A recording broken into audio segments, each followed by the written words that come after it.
So in this scenario, we have a constant force A applied to a mass M. So here is our mass M, and we have a constant force applied to it initially at rest. So V0 equals 0. So we know this thing with the force on it is going to accelerate. It's going to produce a change in velocity. The work done will be equal to the average force times the distance will be equal to the change in kinetic energy, which will be 1/2 m delta v squared. And since delta v is v minus v0 and v0 is 0, then it's 1/2 mv squared. So that's just all we get from the first sentence. Horizontal x direction and the force applied in the same direction. So we know our velocity is in this direction as well.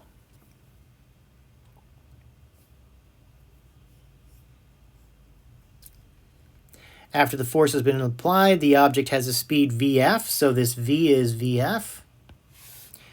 We use to determine the time in which the force is applied to the object mass m. Well, so we've got masses and forces and velocities and kinetic energies. This seems like it's a great time to bring out our four-way equivalence for J equals F bar del F net delta T.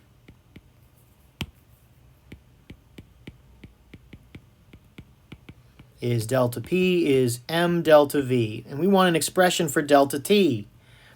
And if we look, we have some choices here. For delta T, this one has P in it, and let's see if that makes sense. So we have delta T then would be delta P over F net. And that looks like that could be reasonable. So A could be a possible choice. B, we have delta T equals mvf over fa. So if we take F net delta T equals m delta v, well, dividing both sides by F net, we get delta T is m delta v over F net. And so since delta v is v minus v0, and v0 is 0, delta v is v, and v is being defined as vf, so indeed that is also a possibility.